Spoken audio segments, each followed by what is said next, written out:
اعوذ باللہ من الشیطان الرجیم، بسم اللہ الرحمن الرحیم۔ السلام علیکم ناظرین، میں ہوں آپ کا میزبان Mirza Nadeem Baig, programme views on news with Mirza Nadeem Baig میں۔ ناظرین محترم، آج 11 نومبر ہے اور جمعہ کا روز ہے۔ جمعہ کے روز کے خبرنامے کے ساتھ آپ کی خدمت میں حاضر ہوں۔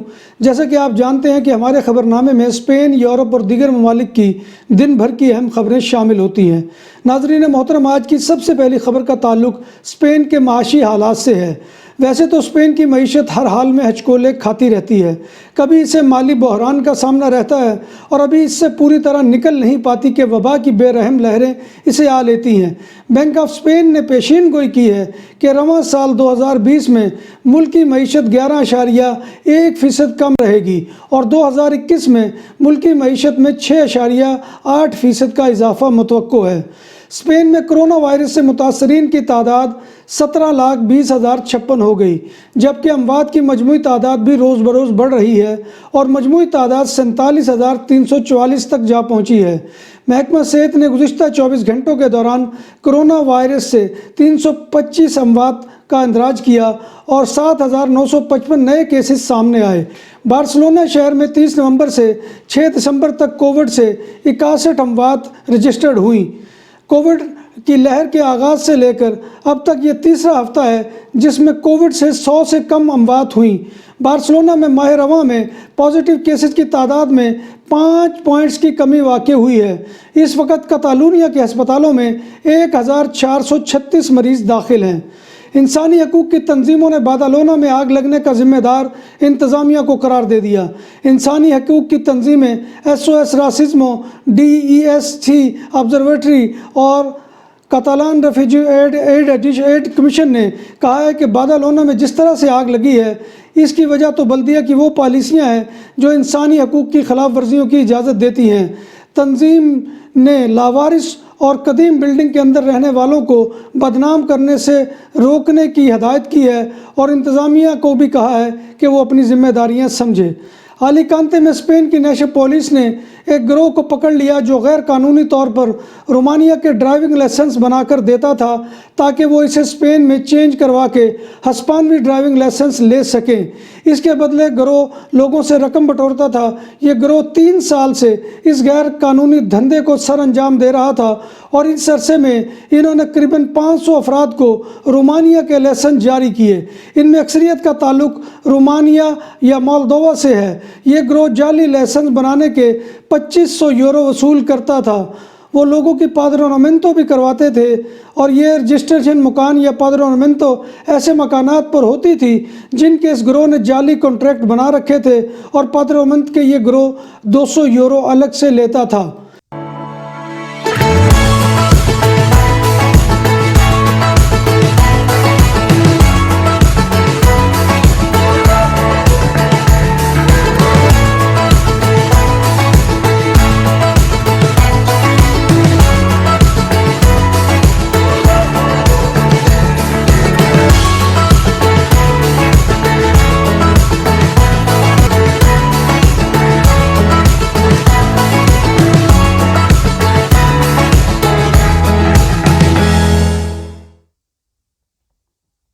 نیشنل پولیس نے ایلچی میں ایک اکیڈمی کے 41 سالہ انچارج کو حراست میں لے لیا جو اسپانوی شہریت کا حامل ہے۔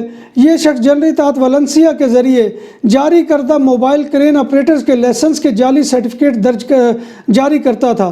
یہ شخص آٹومیٹک کرین مشین کے غیر قانونی لائسنس جاری کرنے کے 1100 یورو وصول کرتا تھا۔ اس نے 110 افراد کو کرین آپریٹر کے لائسنس جاری کیے۔ ان میں سے اکثریت کا تعلق والنسیا کے باہر کے علاقوں سے ہے۔ کاتالان پولیس موسس دے اسکواڈرا کے اہلکاروں نے سان کوگات دل بائیس میں ایک گھر میں ڈکیتی کی واردات کو ناکام بنا دیا اور 2 افراد کو گرفتار کر لیا۔ کاتالان پولیس کو شام کو 7:25 بجے کے قریب ایک شخص کی جانب سے کال موصول ہوئی جس میں بتایا گیا کہ کئی کاردانیہ میں مکان میں دیوار پھلانگ کر چور گھسے ہیں۔ پولیس کو دیکھ کر چوروں نے دیوار پھلانگ کر دوسری طرف چھلانگ لگا دی۔ پولیس نے تعقب کر کے چوروں کو پکڑ لیا۔ ملزمان کی عمریں 23 اور 25 سال کے درمیان ہیں۔ سعودی عرب نے 1500 کے لگ بھگ پاکستانیوں کو غیر قانونی قرار دے کر ڈپورٹیشن سینٹر منتقل کر دیا۔ تجزیہ کار ایک ہی وقت میں اتنی بڑی تعداد میں تارکین وطن کی واپسی کو پاک سعودیہ تعلقات میں پیدا شدہ سرد مہری کے تناظر میں دیکھ رہے ہیں۔ پاکستان کی وزارت سمندر پار پاکستانیوں اور ہوا بازی نے ڈیپوٹیشن سینٹر میں محصور پاکستانیوں کی وطن واپسی کے لیے منصوبہ بندی اور خصوصی پروازوں کا بندوبست کر رہی ہے۔ سعودی عرب میں غیر ملکی تارکین وطن کی مجموعی تعداد تقریباً 1.25 کروڑ ہے، جن میں سے سب سے زیادہ بھارتی باشندوں کی تعداد بتائی جاتی ہے جو تقریباً 15 لاکھ سے زائد ہے۔ سعودی عرب میں دوسری سب سے بڑی قومیت پاکستانی شہریوں کی ہے، جن کی مجموعی تعداد کا تخمینہ 13 لاکھ سے زیادہ لگایا جاتا ہے۔ ناظرین محترم، جب سے یہ حکومت پاکستان میں آئی ہے، اس کے سعودی حکومت کے ساتھ تعلقات کشیدہ ہو گئے ہیں، اور یہی وجہ ہے کہ سعودی عرب اب پاکستانیوں کو وہاں سے نکال رہا ہے۔ بارسلونا میں 70 مخدوش حال عمارتوں میں 400 افراد اب بھی مقیم ہیں۔ اس بات کا انکشاف بارسلونا سٹی کونسل کے ڈپٹی میئر البرٹ باتایا نے کیا۔ انہوں نے کہا کہ زیادہ تر مخدوش حال بستیاں بارسلونا کے ڈسٹرکٹ سان مارتی کے خالی اور ویران گوداموں کے اندر موجود ہیں۔ انہوں نے کہا کہ ان رہائش گاہوں پر قابو پانا ضروری ہے، نہیں تو ہم کسی اور بادالونا کے واقعے کی طرح کا سامنا کر سکتے ہیں۔ یاد رہے کہ بادالونا میں ایک فیکٹری میں آگ لگنے سے وہاں پر رہائشی افراد میں سے 3 کی موت ہو گئی تھی اور متعدد زخمی ہو گئے تھے۔ بارسلونا شہر میں 1998 سے جاری نئے سال کا تہوار سال کا پہلا غسل کی تقریب اس سال منعقد نہیں ہوگی۔ یہ رسم ساحل سمندر پر ادا کی جاتی تھی اور اس میں ہزاروں افراد یک بستہ ٹھنڈی صبح میں سمندر کے اندر غسل کرتے تھے۔ روس اور چین کی ویکسین اس لیے لی جا رہی ہے کیونکہ وہ نسبتاً سستی ہوگی۔ مشیر برائے صحت ڈاکٹر فیصل سلطان نے بتایا کہ پاکستان 20 کروڑ سے زیادہ آبادی کا ملک ہے، جس کی وجہ سے ہماری ضروریات کافی زیادہ ہیں اور ہم سمجھتے ہیں کہ ہمیں ایک سے زیادہ ذریعے کی ضرورت ہوگی۔ خیال رہے کہ اس وقت پاکستان میں چین کے تیار کردہ ویکسینیشن کے ٹیسٹ جو ہے وہ جاری ہیں۔ جرمنی میں گزشتہ تقریباً 1 برس کے لاک ڈاؤن جیسی بندشوں کے دوران گھر سے کام نہ کرنے کی وجہ سے لوگ موٹے ہونے لگے ہیں۔ ملک میں صحت سے متعلق ایک نئی تحقیق سے پتہ چلا ہے کہ وبا کے بعد لوگوں کا وزن بڑھ گیا ہے۔ یہ بات جرمنی میں امراض اور صحت سے متعلق اہم سائنسی ادارے رابرٹ کوخ انسٹیٹیوٹ کی ایک نئی تحقیق میں سامنے آئی ہے۔ لاک ڈاؤن جیسی بندشوں کے دوران جہاں لوگوں کی روزمرہ کی طرز زندگی میں تبدیلیاں آئی ہیں، وہیں غیر صحت مند غذائی اشیاء کے کھانے میں بھی اضافہ ہوا ہے۔ اس وجہ سے لوگوں کا وزن بڑھنے لگا ہے۔ رپورٹ کے مطابق اس دوران لوگوں کی سگریٹ پینے کی عادت میں بھی کمی آئی ہے، تاہم یہ بات واضح نہیں ہو سکی کہ آیا وبا کے پیش نظر کمی آئی ہے یا پھر کوئی اور وجہ ہو سکتی ہے۔ امریکہ میں روزگار کے مواقع کم ہونے پر امداد کے حصول کے لیے شہریوں کی جانب سے دائر کی جانے والی درخواستوں میں روز بروز اضافہ ہوتا جا رہا ہے۔ امریکی خبر رساں ادارے کے مطابق گزشتہ ہفتے امداد کے حصول کے لیے 8,53,000 درخواستیں موصول ہوئیں، جو ستمبر کے بعد موصول ہونے والی سب سے زیادہ درخواستیں ہیں۔ اس قدر بڑی تعداد میں موصول ہونے والی درخواستوں کی وجہ کورونا کی دوسری لہر کے پھیلاؤ کے ساتھ ساتھ مختلف کمپنیوں کی جانب سے ملازمتوں میں کمی کو بھی بتایا جا رہا ہے۔